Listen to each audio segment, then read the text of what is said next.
짧은 말씀이고 또 페이지로는 2페이지밖에 안 되는 작은 분량이지만 하나님의 사랑이 얼마나 큰지, 그리고 그 사랑에 붙들린 사명자는 어떻게 살아야 되는지에 대해서 풍성한 말씀을 증거하고 있습니다. 하나님의 사랑이 얼마나 크고 이방 민족들과 열방을 향해서 하나님이 얼마나 많은 큰 구원 계획을 갖고 계신가 하는 것과, 그 구원 계획과 사랑과 그 사명에 붙들린 사람은 어떻게 살아야 되는지에 대한 중요한 말씀들을 증거하고 있습니다. 우리 어제 말씀 나눈 대로 요나가 니느웨로 가서 말씀을 증거하라는 사명을 받았음에도 불구하고 자신의 마음에 들지 않는다는 것으로 이제 다시스로 도망가려고 하는데, 자신의 뜻대로 계속 뭐가 되죠. 배도 딱 잇고 도망가려고 하는데 모든 것이 들어맞았지만 결국에 하나님의 손에 붙잡혀서 물고기 뱃속에, 배가 풍랑을 만나게 돼서 물고기에게 먹히게 되는 장면까지 함께 보면서 이제 하나님 앞에서 이 사명을 감당하는 것이 무엇인가를 살펴봤습니다.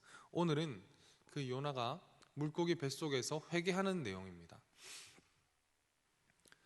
물고기 뱃속에 3일 밤낮을 있으면서 자신의 죄를 돌아보고 다시 하나님께로 돌아가고 또한 사명을 감당하게 되는 이야기인데, 무엇보다 이 요나의 기도에는 회개가 무엇인가를 아주 풍성하게 증거하고 있습니다. 회개가 무엇인가? 우리가 성경에서 말하는 회개가 있고 또 일반 사람들이 상식적으로 알고 있는 회개가 있는데, 성경에서 말하는 회개가 좀 다르거든요. 성경에서 말하는 것들은 좀 더 많은 것들을 담고 있는데, 오늘 이 아침에는 이 요나의 기도를 통해, 요나의 회개를 통해 하나님께서 우리에게 요구하시는 성경에서 말하는 회개가 무엇인가 우리 함께 살펴보도록 하겠습니다. 첫 번째로, 회개라는 것은 반드시 고난을 통해서 우리에게 일어난다는 것입니다. 반드시 회개는 우리에게 주어진 고난을 이용해서 우리에게 일어난다는 것입니다. 우리 2절 말씀을 보면 요나가 무슨 말을 합니까? 내가 받는 고난으로 말미암아 여호와께 불러 아뢰었더니 주께서 내게 대답하셨고. 요나가 지금 회개 기도를 시작하게 된 이유가 무엇입니까? 고난이 임했기 때문입니다. 하나님의 눈을 피해서 도망가는 것이 잘 풀릴 때는 회개하지 않았습니다. 근데 고난이 임하자 그 고난 앞에서 자신의 부끄러움과 불순종을 돌아보게 됐고 회개하게 되었다는 것입니다. 스스로 죄를 깨닫거나 말씀만으로 자기의 죄를 깨닫고 돌이키는 사람은 없습니다. 모든 사람은 자신의 죄를 한번 돌아볼 수 있는 고난 가운데 섰을 때 과거의 부끄러움과 지금 잘못 가고 있다는 것을 알게 됩니다. 성경의 인물들을 한번 보십시오. 다윗이나 모세나 어떤 사람도 그냥 평탄한 길을 가다가 죄를 돌이키는 경우는 하나도 없었습니다. 어떤 것이 필요합니까? 하나님의 회초리가 필요합니다. 하나님의 징계가 반드시 우리의 삶에 나타날 때에 그 징계를 통해서 하나님 앞에 회개하는 귀한 은혜를 얻게 된다는 것입니다. 그래서 다윗도 시편 119편에 고난당한 것이 내게 유익이라, 그 다음 나오는 말씀이 뭐죠? 이로써 내가 주의 율례를 배우게 되었나이다. 이 다윗이라고 하는 믿음의 조상이고 훌륭했던 인물 또한 고난당한 것이 있었기 때문에 내가 주의 율례, 하나님의 말씀이 어떤 것인지 몸소 배우게 되었다. 고난 없이 내가 이런 것들을 배울 수 있었는가? 아니라는 것이죠. 우리는 다 죄인이기 때문에 숨만 쉬어도 죄를 짓는다, 이런 표현이 참 맞는 것 같습니다. 생각으로, 말로, 또 행동으로 항상 우리는 죄에 노출되어 있습니다. 그런데 여기서 돌이키는 방법이 뭐냐? 히브리서에 말씀하시는 것처럼 하나님이 그 백성을 징계하시되 성실하게 징계하신다. 아버지가 그 자식을 정말 훌륭한 자녀로 키우기 위해서, 복받는 자녀로 키우기 위해서는 성실하게 징계하신다. 그래서 다윗이 나중에 한 고백이 뭐죠? 내 입술의 말과 생각조차 하나님이 기쁘게 받으시면 좋겠다. 내 입술의 말과 나의 마음의 묵상이 주께 연락됐으면 좋겠다. 우리는 생각으로 짓는 죄에 대해서는 너무나 안일하게 생각하고 그에 대해서 찔림을 받지 못하는 경우가 있는데, 하나님 앞에서 많은 징계를 받았고 고난을 겪었던 다윗은 어떤 고백까지 하느냐? 내 입술의 말과 내 생각 또한 하나님께서 기쁘게 받으셨으면 좋겠다. 회개의 자리가 더 깊이 들어갔다는 것이죠. 그러므로 성경에서 말하는 진짜 회개라는 것은 무엇입니까? 우리의 고난을 통해서 우리에게 일어난다는 것을 알고, 물론 여러분, 모든 고난이 죄로부터 오는 것은 아닙니다. 욥이 받는 고난처럼 하나님께서 어떤 죄와 상관없는 고난으로 우리를 성숙하게 하실 때가 있지만, 절대적으로 많은 분량은 어떻게 오는 것이냐? 고난으로부터 우리의 죄를 깨닫게 하시는 경우가 많다는 것이죠. 그러므로 어떤 어려운 일을 만났을 때 불평이나 타협이 어떤 주저앉아 있지만 마시고 그 앞에서 나의 과거를 한번 돌아보고 하나님께 정직하게 내 삶에 아가는 없는가, 하나님이 내 삶에서 좀 돌이키고자 하는 부분은 없는가, 돌이키다 보면 분명히 하나님이 복 주시는 일들이 있다는 것입니다. 여러분의 삶에 임한 이 고난이 좋은 회개의 방편이 되어서 하나님을 기쁘게 하는 삶을 살게 되시는 저와 여러분 되기를 축복합니다. 두 번째로, 회개는 하나님 앞에 다시 나아가는 것입니다. 회개라는 것은 하나님께 다시 나아가는 것이다. 우리 4절 말씀을 보니까 내가 말하기를 내가 주의 목전에서 쫓겨났을지라도 다시 주의 성전을 바라보겠다 하였나이다. 또한 우리 7절 말씀을 보면 내 영혼이 내 속에서 피곤할 때에 내가 여호와를 생각하였더니 내 기도가 주께 이르러 싸우며 주의 성전에 미쳤나이다. 지금 요나가 물고기 뱃속에서, 요나가 잘한 게 하나도 없습니다. 하나님 말씀을 불순종해서 도망치다가 물고기 뱃속에 들어갔는데 그 뱃속에 들어가서 한 게 무엇입니까? 4절 7절에 내가 말하기를 내가 주의 목전에서 쫓겨났지만 내가 다시 하나님을 바라보겠습니다. 내 속에서 내가 피곤하고 죽을 것 같은 이 상황이지만 내가 하나님을 다시 떠올렸습니다. 세상에도 회개가 있습니다.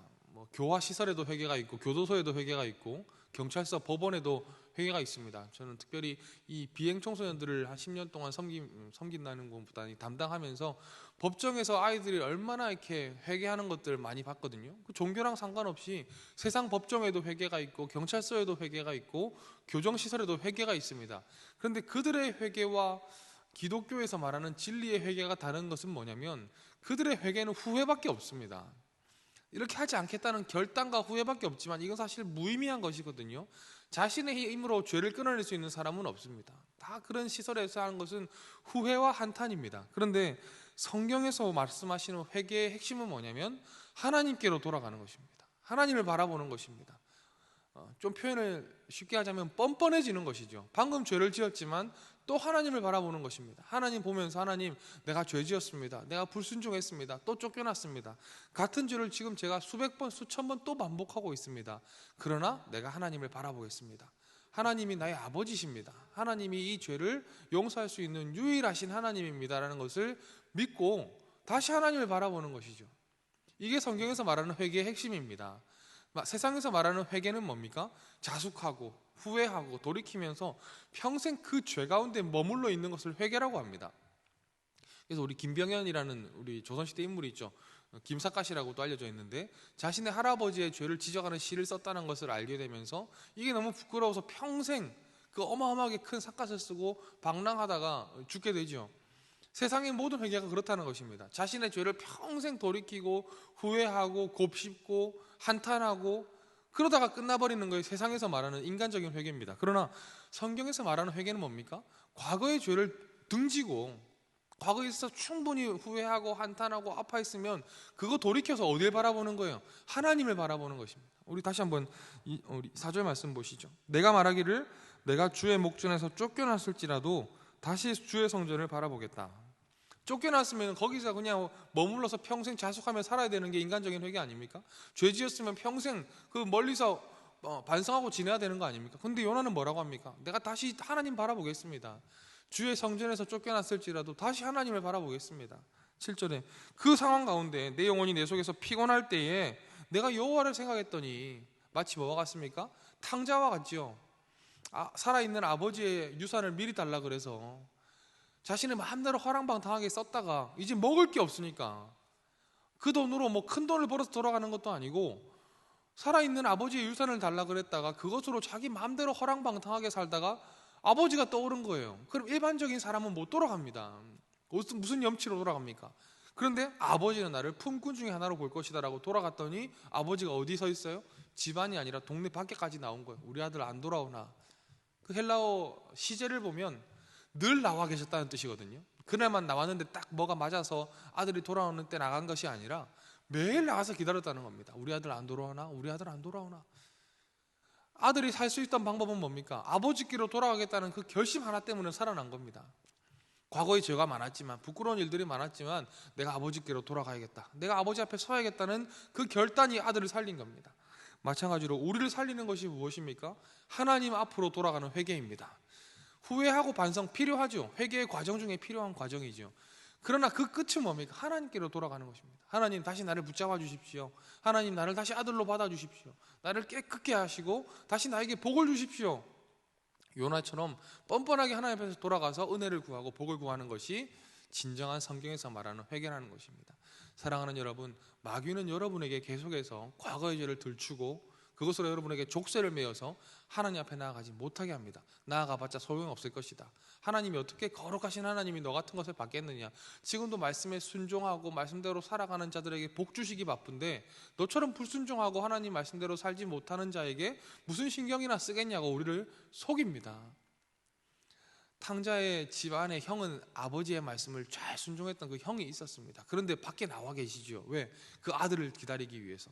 우리 하나님도 마찬가지로 회개는 하나님께 돌아오는 모든 자를 받아주시는 하나님 품으로 돌아가는 것임을 알고 내가 지은 죄 흉악하고 주홍과 같이 붉을지라도 깨끗게 하시는 하나님 앞에 나아가서 새 삶을 얻을 수 있다, 새 출발할 수 있다는 것을 알고 하나님 앞에 돌아가는 회개를 누리시기를 주의 이름으로 축복합니다.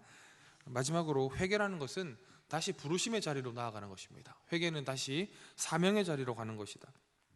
우리 9절 말씀을 보니까 나는 감사하는 목소리로 주께 제사를 드리며 나의 서원을 주께 갚겠나이다.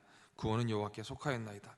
여기서 나의 서원을 주께 갚겠다고 했는데 요나의 서원은 깊이 상세하게 나와 있지는 않지만 이 당시에 선지자로서 반드시 서원은 뭐겠습니까? 주의 말씀을 전거하는 사람이 되겠습니다.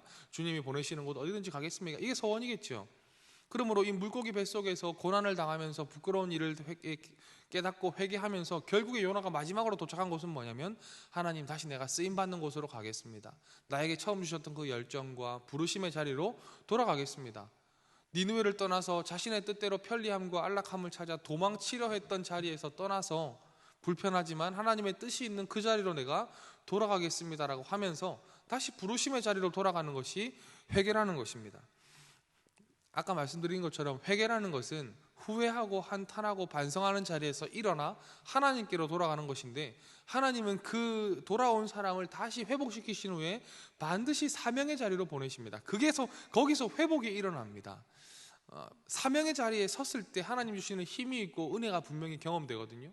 저와 여러분도 마찬가지로 사역자든 아니든 목사이든 일반 평신도이든 그거와 구분 없이 누구에게나 동일하게 주신 사명의 자리가 있습니다.